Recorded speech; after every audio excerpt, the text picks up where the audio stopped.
4 fat loss and exercise myths that drive me crazy. 4 myths that are going to shock you, and I want to lay these to rest right now. What's up, everybody? It's Brian with Applied Fitness, where our mission is to help motivate, educate, and empower you to become the best version of yourself. And these 4 myths are brutal, and they, for whatever reason, you go on social media or whatever, you see these things. And today we're going to talk about them. We're going to put them, rest them right now. We're going to lay them out today. All right, number 1 is that you should work out every day. And now this is something that, this is a personal choice. You can if you want, but you don't have to. We know that science tells us, we're going to use science as our guide here, that 150 minutes is what American College of Sports Medicine recommends. So 150 minutes. So what that is, that's 5 30-minute workouts a week. So you don't have to work out a day. So if you want to see results, actually you could even start with a little bit less than that, just starting with most days of the week, which is 4 days of the week, but working up to that 5 days or 150 minutes of exercise a day. But you don't have to work out every day, and oftentimes you shouldn't. It could lead to overtraining. It could lead to injury. And our goal here is the long game. We want you to build your body up. We don't want to tear it down. We want to make it so that you lose the weight, get fit, healthy, and active, and you get better and better over time, not all out, all at once, and then overdo it. Number 2 is cardio is best. And you know, all you cardio bunnies out there, listen, I love to run, I love to bike, I love to do all that. Great for your cardiorespiratory system, great for our heart, great for our lungs. Super important, mind you. But to lose weight, that's not necessarily the best, because what happens, there's 2 forms of exercise. There's steady state, which is cardio, or there's interval training, which is strength training. And what happens when you do your cardio is, yes, you burn calories during the workout, but after the workout, your heart rate comes back down to normal, your metabolism comes back down to normal. Conversely, if you do strength training, you spike your heart rate during the heart rate, but that extends up to 36 hours.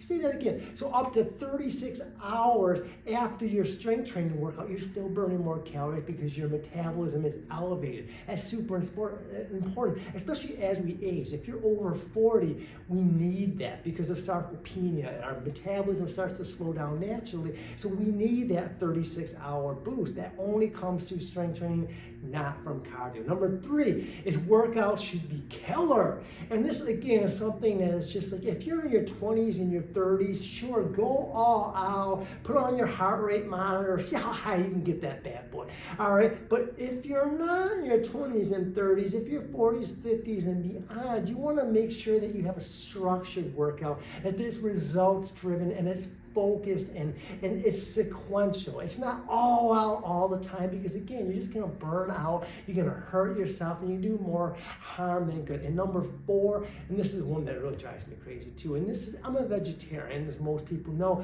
but people will say, well, health food or organic food, I can eat as much as that because it's organic.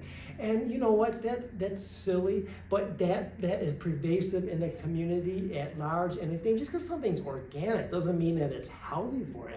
Just because it's organic doesn't mean that it's low calorie. Just because something is vegetarian doesn't mean that it's healthy or low calorie. Again, I'm vegetarian, but if I'm eating pasta all day, that's not any better than eating chicken all day. Probably better off eating the chicken. So just because something is organic or vegetarian or vegan, again, I'm all those things, it doesn't necessarily make it healthy. You still have to make smart choices. So there's 4 myths. I hope we can agree, you and I, that we're going to put those down. We're going to send those out the door, and we're going to focus on the truth, because you know what? Health and fitness is simpler. We make it complicated, but it's simple if we stick to the foundations, the fundamentals, and once we systemize, then we can optimize. Let's just systemize the basics and systemize the eating healthy, working out most days of the week, eating lean proteins, eating foods that aren't processed, eating a healthy breakfast, drinking 100 ounces of water, getting a good night's sleep, trying to reduce our stress.